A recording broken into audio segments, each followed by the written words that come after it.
28ನೇ ತಾರೀಕು ವಾಲ್ಮೀಕಿ ಅಭಿವೃದ್ಧಿ ನಿಗಮದ ಅವರು ರಾಜಶೇಖರನ್ ಅವರು ಕಂಪ್ಲೇಂಟ್ ಕೊಟ್ಟಿದ್ದಾರೆ. 3/6/2024 ಮಹೇಶ ಅಂತಕ್ಕಂಥವರು ಬ್ಯಾಂಕಿನ ಅಧಿಕಾರಿ ಅವರು ಕಂಪ್ಲೇಂಟ್ ಕೊಟ್ಟಿದ್ದಾರೆ. ಈಗ 3 ಕಂಪ್ಲೇಂಟ್ಗಳಿದ್ದಾವೆ. ಒಂದು ಕಂಪ್ಲೇಂಟ್ ಅನ್ನ ಸಿಬಿಐ ನೋಡ್ತಾ ಇದ್ದಾರೆ. 3/6/2024 ಕೊಟ್ಟಿರ್ತಕ್ಕಂಥದ್ದನ್ನ. ಆಮೇಲೆ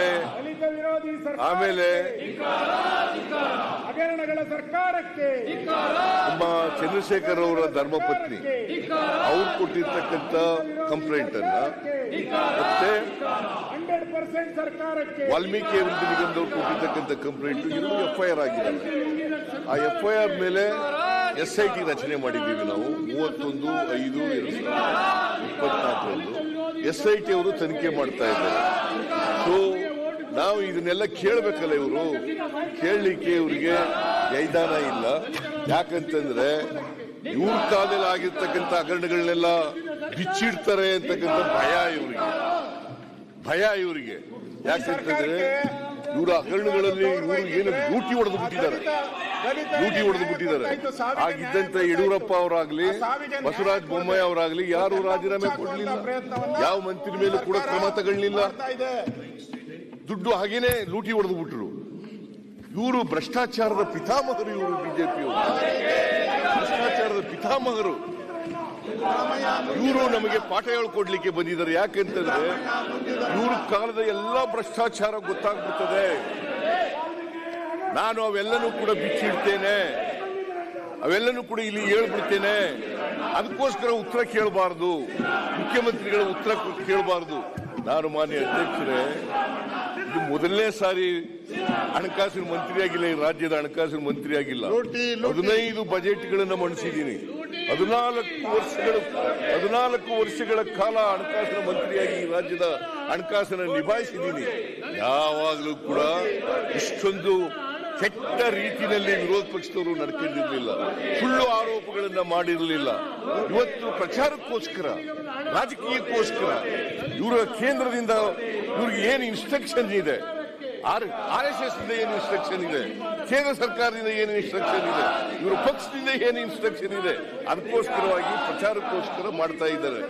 ಅವರು ಕೇಳಬೇಕಾಗಿತ್ತು, ಉತ್ತರ ಕೇಳಬೇಕಾಗಿತ್ತು. ಕೇಳಿ ಆಮೇಲೆ ಇವರಿಗೆ ಕ್ಲಾರಿಫಿಕೇಶನ್ ಕೇಳಲಿಕ್ಕೆ ನೀವು ಅವಕಾಶ ಮಾಡಿಕೊಡ್ತಿದ್ದೀರಿ. ಕ್ಲಾರಿಫಿಕೇಶನ್ ಕೇಳಿ ಇವ್ರಿಗೆ ಬೇಕಾದದನ್ನ ಪಡ್ಕೊಳ್ಳಿಕ್ಕೆ ಸಾಧ್ಯ ಇರ್ತಿತ್ತು. ಆದ್ರೆ ಇವರು ಬಂದಿರ್ತಕ್ಕಂಥ ದುರುದ್ದೇಶದಿಂದ ಬಂದಿದ್ದಾರೆ. ಉತ್ತರ ಕೇಳಬಾರ್ದು. ನಾವು ಇವರು 7 ಗಂಟೆ ಚಿಲ್ಲರೆ ಮಾತಾಡಿದಾಗ ನಾವು ಎಲ್ಲ ಸಹನೆಯಿಂದ ಕೇಳಿದ್ದೀವಿ. ನಾನು ಒಮ್ಮೆ ಮಾತ್ರ ಎದ್ದು ನಿಂತದ್ದು, ಅಶೋಕ್ ಅವರು ಲೀಡರ್ ಆಫ್ ದಿ ಅಪೋಸಿಷನ್ ಅವರು ಎದ್ದು ನಿಂತಾಗ, ಅವರು ಮಾತನಾಡುವಾಗ ಒಮ್ಮೆಲೂ ಕೂಡ ನಾವು ಮಾತಾಡಲಿಲ್ಲ. ನಮ್ಮ ಪಕ್ಷದ ಯಾರೂ ಕೂಡ ಮಾತಾಡಲಿಲ್ಲ. ಅವರೆಲ್ಲರೂ ಕೇಳಿದ್ದಾರೆ. ನಮ್ದು ಹೇಳೋದು ಕೇಳಬೇಕಲ್ಲ. ಪ್ರಜಾಪ್ರಭುತ್ವದ ವ್ಯವಸ್ಥೆಯಲ್ಲಿ ಈ ತರ ವಿರೋಧ ಪಕ್ಷದವರು ನಡ್ಕೊಂಡಿರ್ತಕ್ಕಂಥದ್ದು ಇದು ಪ್ರಜಾಪ್ರಭುತ್ವದ ಕಗ್ಗೊಲೆ, ಸಂಸದೀಯ ವ್ಯವಸ್ಥೆಯ ಕಗ್ಗೊಲೆ. ಇವರಿಗೆ ರಾಜ್ಯದ ಹಿತಾಸಕ್ತಿ ಬೇಕಾಗಿಲ್ಲ, ರಾಜ್ಯದ ಸಮಸ್ಯೆಗಳನ್ನು ಚರ್ಚೆ ಮಾಡಲಿಕ್ಕೆ ಬೇಕಾಗಿಲ್ಲ. ಇವರಿಗೆ ಆ ರಾಜ್ಯದ ಸಮಸ್ಯೆಗಳನ್ನು ಚರ್ಚೆ ಮಾಡಲಿಕ್ಕೆ ಇವರಿಗೆ ಇಷ್ಟ ಇಲ್ಲ. ಇವತ್ತು ಪ್ರವಾಹ ಬಂದಾಗ, ಪ್ರವಾಹದ ಬಗ್ಗೆ ಚರ್ಚೆ ಮಾಡುವಾಗ ಯಾರ ಒಬ್ಬ ಸದಸ್ಯರು ಇವರು ನಗಾಡ್ಕೊಂಡು ಗೇಲಿ ಮಾಡ್ಕೊಂಡು ನಾವು ಅದಕ್ಕೋಸ್ಕರ ಪ್ರವಾಹ ಬಂದಿರ್ತಕ್ಕಂಥ ಸಂದರ್ಭದಲ್ಲಿ ಇದನ್ನು ಚರ್ಚೆ ಮಾಡಬೇಕು ಅಂತೇಳಿ ನಾನು ಉತ್ತರ ಕೊಡೋದನ್ನು ಕೂಡ ನಿಲ್ಲಿಸಿ ಅವರಿಗೆ ಅವಕಾಶವನ್ನು ತಾವು ಮಾಡಿಕೊಟ್ಟಿದ್ದೀವಿ. ನಾವು ಕೂಡ ಉತ್ತರ ಕೊಟ್ಟಿದ್ದೀವಿ, ಸಮರ್ಪಕವಾದಂತಹ ಉತ್ತರ ಕೊಟ್ಟಿದ್ದೀವಿ. ಮಾನ್ಯ ಸದಸ್ಯರುಗಳು ಎಲ್ಲರೂ ಕೂಡ ಅವರವ್ರ ಜಿಲ್ಲೆಗಳಲ್ಲಿ ಆಗಿರ್ತಕ್ಕಂಥ ಪ್ರವಾಹದ ಬಗ್ಗೆ, ಹಾನಿಯಾಗಿರೋದ್ರ ಬಗ್ಗೆ, ಮಳೆ ಎಷ್ಟಾಗಿರೋದ್ರ ಬಗ್ಗೆ, ಮಳೆಯಿಂದ ಮನೆಗಳ ಹಾನಿಯಾಗಿರೋದ್ರ ಬಗ್ಗೆ, ರಸ್ತೆಗಳ ಹಾನಿಯಾಗಿರೋ ಬಗ್ಗೆ, ವಿದ್ಯುತ್ ಶಕ್ತಿ ಕಂಬಗಳ ಹಾಳಾಗಿರೋದ್ರ ಬಗ್ಗೆ, ವಿದ್ಯುತ್ ಶಕ್ತಿ ಇಪ್ಪತ್ತಕ್ಕೆ ಹಾನಿಯಿಂದ ಆಗಿರ್ತಕ್ಕಂಥ ತೊಂದರೆಗಳ ಬಗ್ಗೆ, ಎಲ್ಲ ವಿಚಾರಗಳ ಬಗ್ಗೆ ಕೂಡ, ಬೆಳೆ ಹಾನಿಯಾಗಿರೋದ್ರ ಬಗ್ಗೆ ಎಲ್ಲ ವಿಚಾರಗಳ ಬಗ್ಗೆ ಕೂಡ ಪ್ರಸ್ತಾಪ ಮಾಡಿದ್ದಾರೆ. ನೀವು ಅವಕಾಶ ಮಾಡಿಕೊಟ್ಟಿರ್ತಕ್ಕಂಥದ್ದು ಸ್ವಾಗತಾರ್ಹವಾದಂಥ ವಿಚಾರ. ಯಾಕಂದ್ರೆ ಇವ್ರಿಗೆ, ಬಿಜೆಪಿಯವರಿಗೆ ಈ ರಾಜ್ಯದ ಹಿತ ಕಾಪಾಡಲಿಕ್ಕೆ ಕಾಪಾಡಬೇಕು, ರಾಜ್ಯದ ಜನರ ಸಮಸ್ಯೆಗಳ ಬಗ್ಗೆ ಚರ್ಚೆ ಮಾಡಬೇಕು. ಅವರಿಗೆ ಆಸಕ್ತಿ ಇಲ್ಲ. ರಾಜಕೀಯ ಮಾಡಬೇಕು, ಪ್ರಚಾರ ಮಾಡಬೇಕು. ಮಾನ್ಯ ಅಧ್ಯಕ್ಷರೇ, ಇವ್ರ ಕಾಲದೆಲ್ಲ ಹೇಳ್ತೀನಿ. ಈಗ ನಾನು ಇವ್ರ ಕಾಲದಲ್ಲಿ ಏನೇನಾಯ್ತು, ಇವ್ರ ಮೇಲೆ ಯಾವ್ಯಾವ ಎಂಕ್ವೈರಿಗಳು ನಡೀತಾ ಇದ್ದಾವೆ, ಎಷ್ಟು ಎಂಕ್ವೈರಿಗಳು ನಡೀತಾ ಇದ್ದಾವೆ ಅಂತಕ್ಕಂಥದ್ದನ್ನೆಲ್ಲ ಹೇಳ್ತೀನಿ.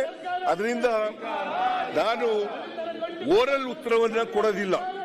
ಅದಕ್ಕೋಸ್ಕರ ಲಿಖಿತವಾದಂತ ಉತ್ತರವನ್ನ ನಾನು ಓದಲಿಕ್ಕೆ ತಾವು ಅವಕಾಶ ಮಾಡಿಕೊಡ್ಬೇಕು. ಇದು ರೆಕಾರ್ಡ್ಗೂ ಕೂಡ ಹೋಗ್ಬೇಕು. ಯಾಕಂತಂದ್ರೆ ಅವರು ಸುಳ್ಳು ಆರೋಪವನ್ನ ಮಾಡಿದ್ದಾರೆ. ನಾವು ಯಾವತ್ತೂ ಕೂಡ ವಾಲ್ಮೀಕಿ ಅಭಿವೃದ್ಧಿ ನಿಗಮದಲ್ಲಿ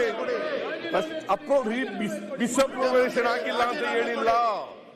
ಯಾರನ್ನು ರಕ್ಷಣೆ ಮಾಡಲ್ಲ. ನ್ಯಾಯಯುತವಾಗಿ ತನಿಖೆ ಮಾಡಿಸ್ತಾ ಇದ್ದೀವಿ. SIT ಮಾಡಿದ್ದೀವಿ. CBIನವರು ಅವ್ರಿಗೆ ಕಂಪ್ಲೇಂಟ್ ಕೊಟ್ಟ ಮೇಲೆ ಅವರೇ ಮಾಡ್ತಾ ಇದ್ದಾರೆ. ಯಾಕಂದ್ರೆ RBI ಆರೋಪದ ಪ್ರಕಾರ 25 ಕೋಟಿಗಿಂತ ಜಾಸ್ತಿ ಅಕ್ರಮ ಆಗಿದ್ರೆ ಅಂತ ಕೇಸ್ನಲ್ಲಿ CBI ಬರಬೇಕು ಅಂತ ಹೇಳಿದ್ದಾರೆ. ಅವರು ಬ್ಯಾಂಕ್ ಅವ್ರ ಕೈ ಕೆಳಗಡೆ ಬರೋದ್ರಿಂದ, ಕೇಂದ್ರ ಸರ್ಕಾರದ ಕೈ ಕೆಳಗಡೆ ಬರೋದ್ರಿಂದ CBI ಇವತ್ತು ಎಂಟರ್ ಆಗಿದೆ. ಜೊತೆಗೆ ಇಡಿ ಕೂಡ ಮಾಡ್ತಾ ಇದೆ. ಇಡಿ ಹಿಂದೆ ಯಾವ ಹಗರಣಗಳಲ್ಲೂ ಕೂಡ ಬಂದಿರಲಿಲ್ಲ. ಇವತ್ತು ಇಡಿ ಇದಕ್ಕಿದ್ದಾಲೆ ಅವರೇ ಸುವಮೋಟೋ ಎಂಟ್ರಿ ಆಗಿ ಇವತ್ತವರಿಗೆ ನಮ್ಮ ಪೊನ್ನಣ್ಣವರು ಮಾತಾಡಿದ್ರು. ಈಗ ನಿನ್ನೆ ಮಾತಾಡಿದ್ರು. ಪೊನ್ನಣ್ಣವರು ಮಾತಾಡುವಾಗ ಹೇಳಿದ್ರು 171 ಪ್ರಕರಣಗಳಲ್ಲಿ ವಿರೋಧ ಪಕ್ಷದವರ ಮೇಲೆ 115 ಪ್ರಕರಣಗಳಲ್ಲಿ ಇವರು ಹಾಕಿ ನಾಚಿಕೆ ಆಗಲ್ಲ. ಇವರಿಗೆ ಮಾನ ಮರ್ಯಾದೆ ಇದೆಯಾ? ಇದು ಪ್ರಜಾಪ್ರಭುತ್ವನ? ಇದು ಸಂವಿಧಾನ ಹೇಳಿದೆಯಾ? ಸಂಸದೀಯ ವ್ಯವಸ್ಥೆ ಇದೆಯಾ? ಇವರಿಗೆ ಸಂವಿಧಾನದ ಬಗ್ಗೆ ಗೌರವ ಇಲ್ಲ, ಪ್ರಜಾಪ್ರಭುತ್ವದ ಮೇಲೆ ಗೌರವ ಇಲ್ಲ, ಸಂಸದೀಯ ವ್ಯವಸ್ಥೆ ಬಗ್ಗೆ ಗೌರವ ಇಲ್ಲ. ಅದರಂತೆ ನಡ್ಕೊಳ್ಳಲ್ಲ. ಇವರು ಬಾಯಿ ಬಂದಾಗಿ ಬೇಜವಾಬ್ದಾರಿತನದಿಂದ ಮಾತಾಡ್ತಾರೆ. ಇವರು ಬೇಜವಾಬ್ದಾರಿತನ. ಇವರು ಯಾವತ್ತೂ ಕೂಡ ಪರಿಶಿಷ್ಟ ಜಾತಿ, ಪರಿಶಿಷ್ಟ ವರ್ಗಗಳು ಅವ್ರು ಯಾವತ್ತೂ ವಿರುದ್ಧವಾಗಿರ್ತಕ್ಕಂಥವ್ರು.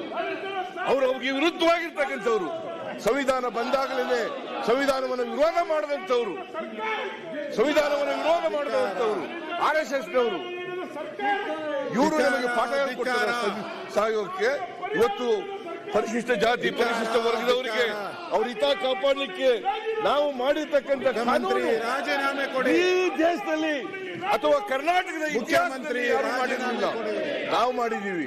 ನಾನು ಈಗಾಗಲೇ ಅದನ್ನು ಪ್ರಸ್ತಾಪ ಮಾಡಿದ್ದೀನಿ.